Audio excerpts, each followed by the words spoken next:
Women's soccer concludes conference play, volleyball extends its losing streak, and a certain NFL coach gets fired. It's time to come on down to the Pioneer Sideline.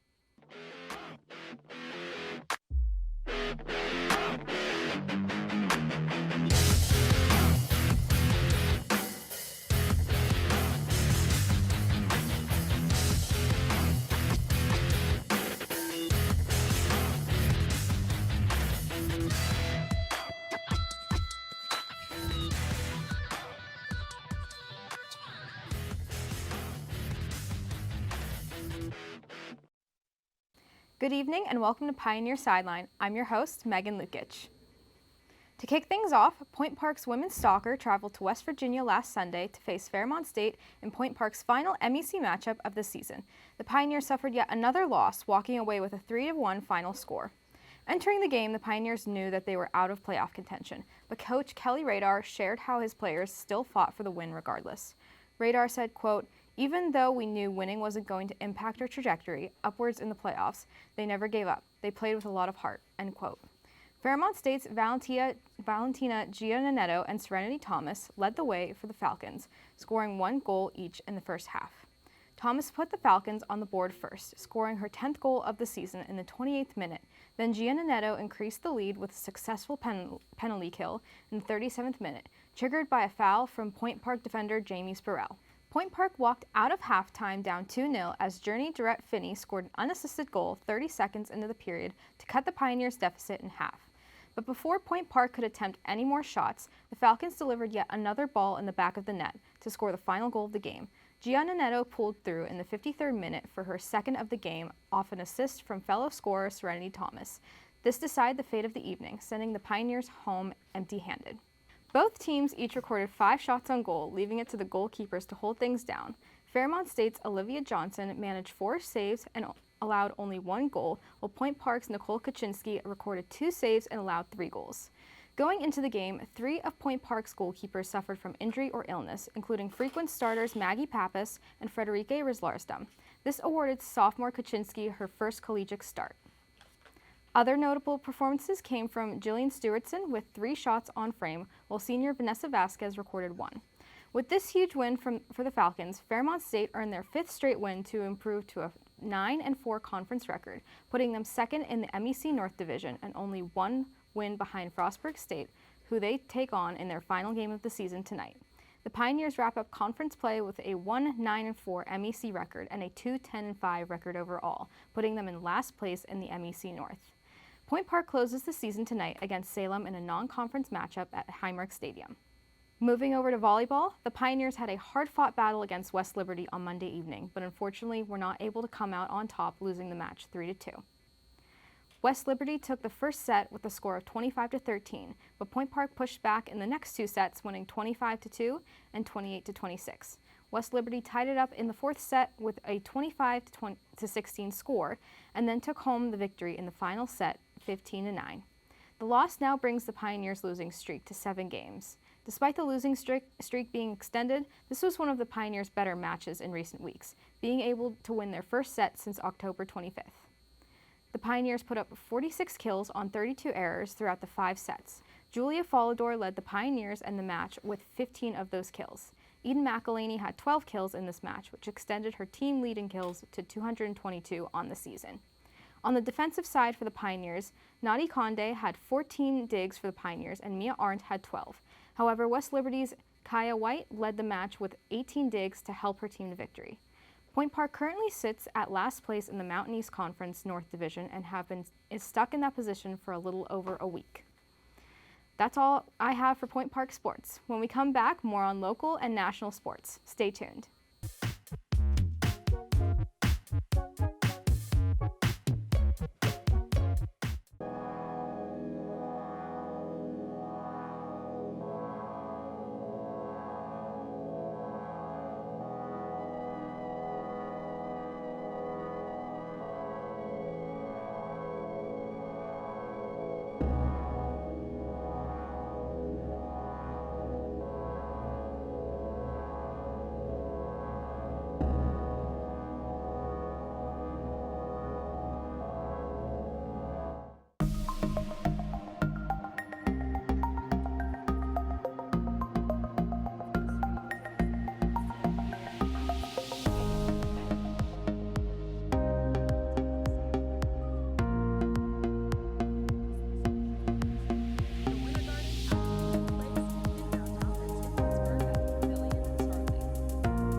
Welcome back. Now, what is happening in sports locally? Ryan Quinn joins us with an update on Pittsburgh sports. Ryan?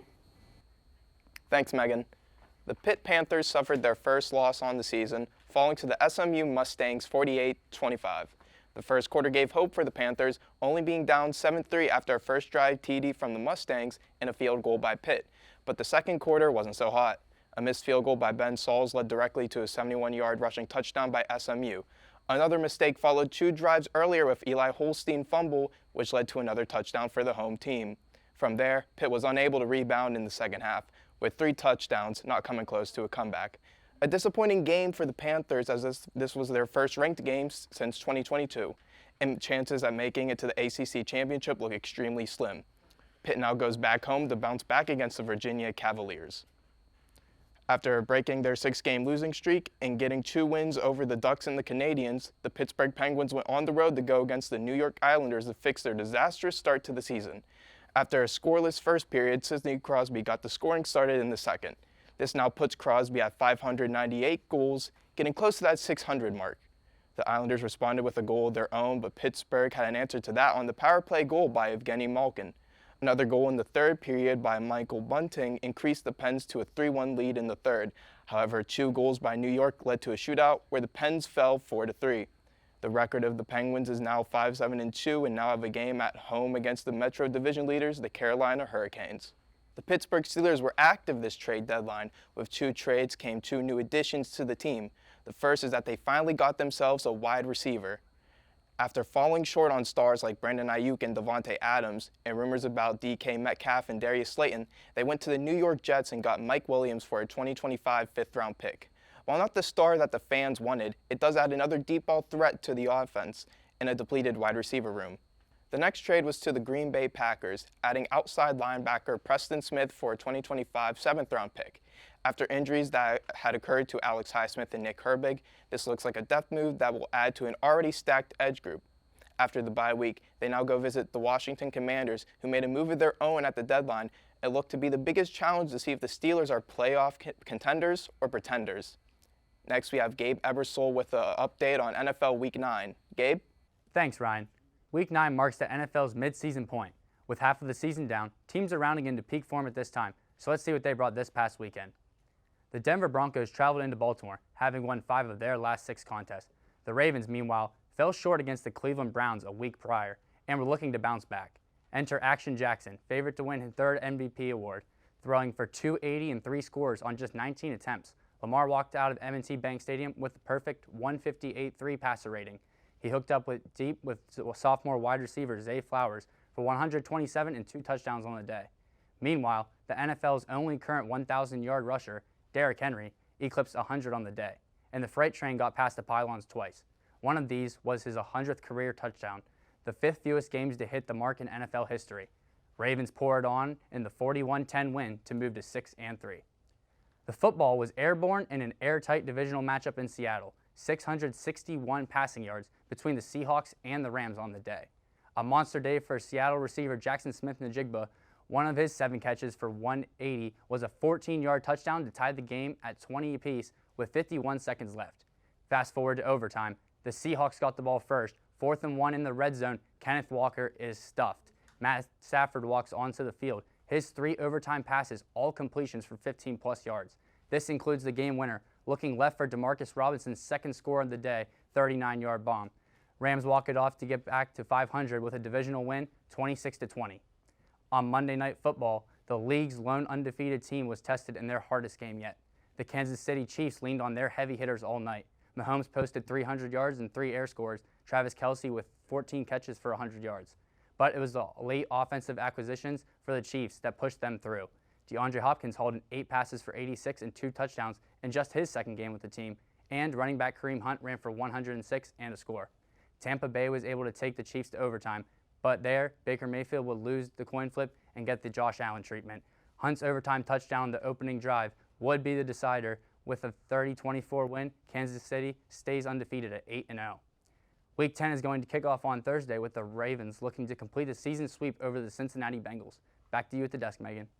Thanks, guys. This week in Point Park sports, women's basketball opens their season at the Atlantic Regional Challenge versus Millersville on Friday at 6 p.m., and shortly after, volleyball faces Wheeling on home turf at 7 p.m.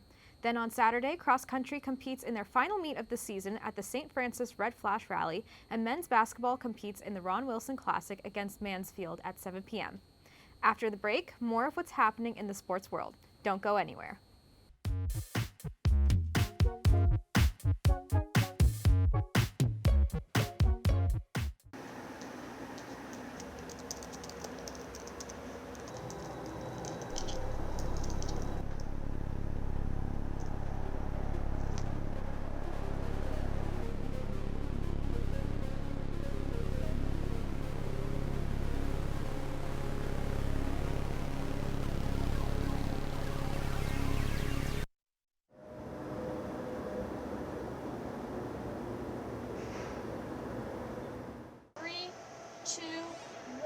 Take them, cue them, open their mics.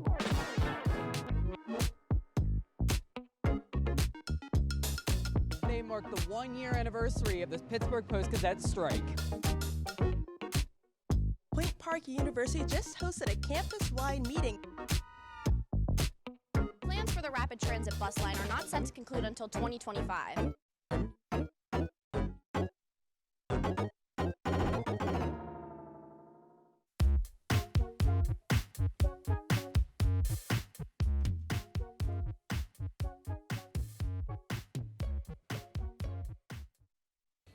Welcome back. Reporter Edmi Dallas has a recap of the 2024 MLB World Series for us today. Edmi? Thanks, Megan. The World Series ended this past week at Yankee Stadium, with the Los Angeles Dodgers winning the series in 5 games.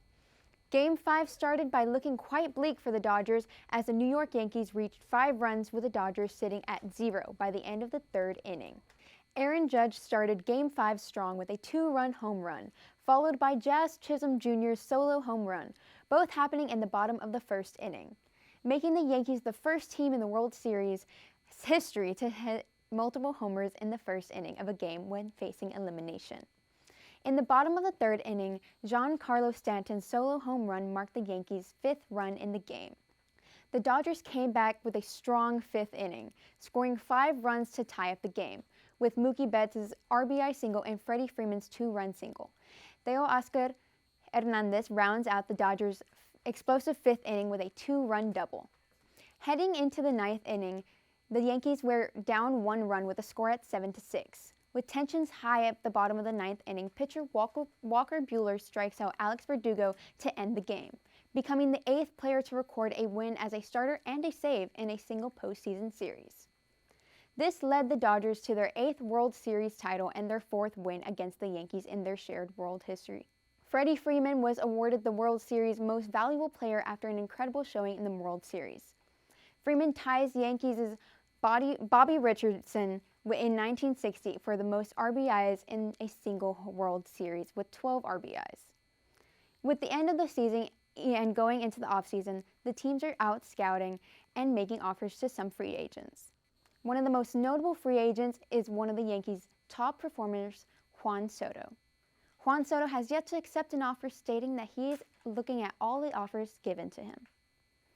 The NBA season has officially begun, and Nathan Shivens is here to debrief one of the league's standout teams. Nathan? Thanks, Edmi. The 2024-2025 NBA season is just a few weeks old, but one team is already putting the league on notice.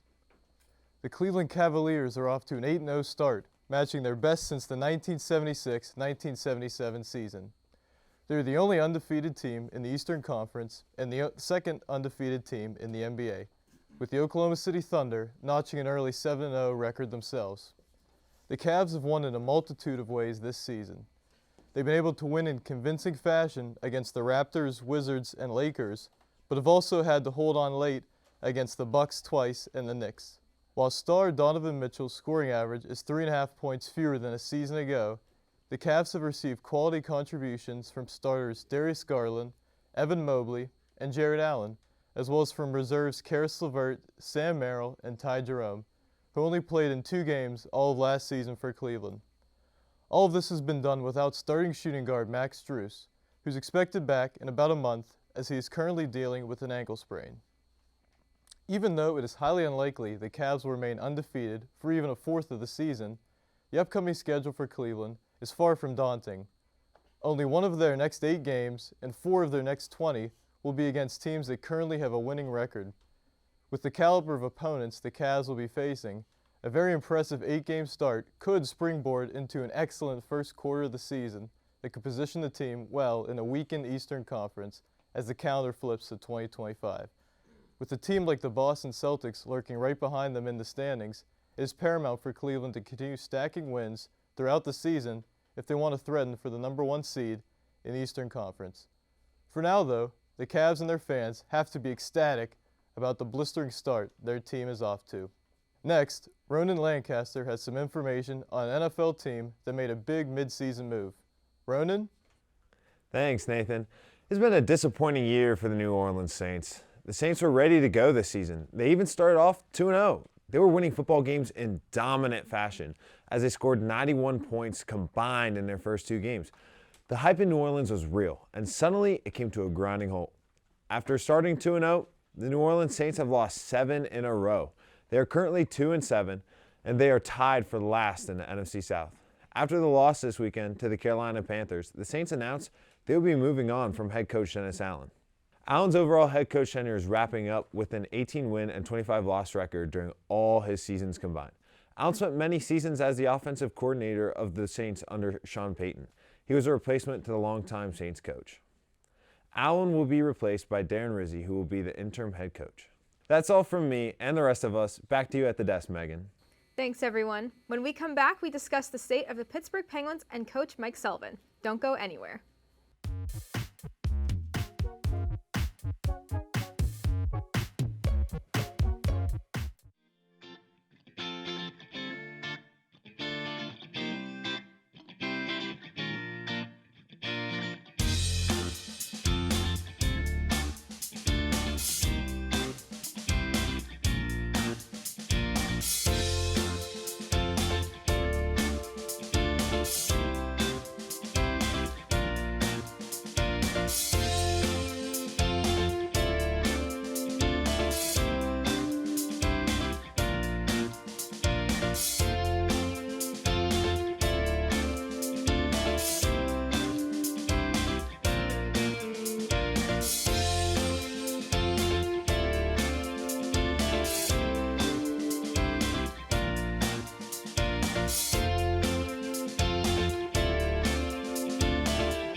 Welcome back. The Pittsburgh Penguins have not started off the season in the way they wanted in the slightest. Just about a month into the season, they hold a record of 5-7-2 and sit at 7th place in the Metropolitan Division with only 12 points.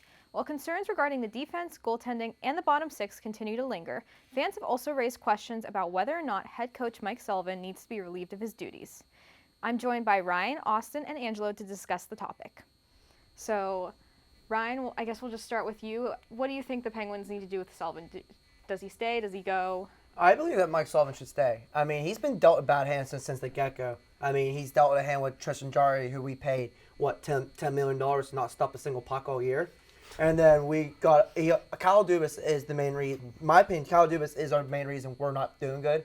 He gave he still has not traded Ryan Graves. If you look wait, let me finish. I know Ryan Graves isn't really the best, but Ryan Graves all night last night, all 3 goals on the ice every single time. He's let in goals countlessly this year, and then Kyle Dubas has failed to get players and even use our Wilkes-Barre. We have a great Wilkes-Barre program that we have yet to use in this season that we need to use.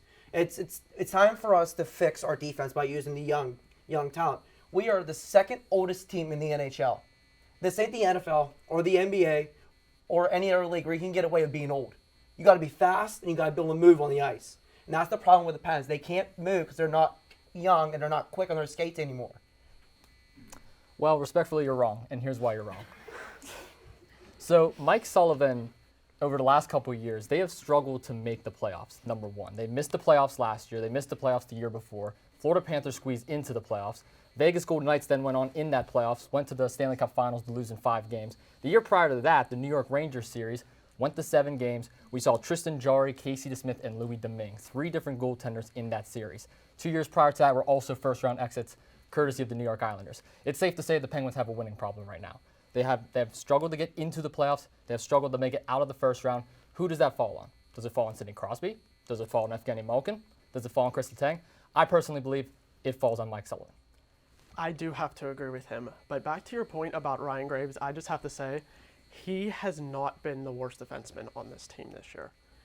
If you've seen Chris Letang and how he's actually played this season, very underwhelming performance. And if you look at Ryan Graves' stats, they're actually pretty decent, and he's one of the best defensemen on the Penguins so far to start the season. Now, for Mike Sullivan, I do think he should be fired, or eventually will be. Maybe, hopefully, by Christmas time. The problem is that Canada trip was absolutely atrocious. I mean, look at the Jets game. I mean, you were up 2-0, you lost 6-3. The Flames game, you lose in a shootout, and you lose the lead again.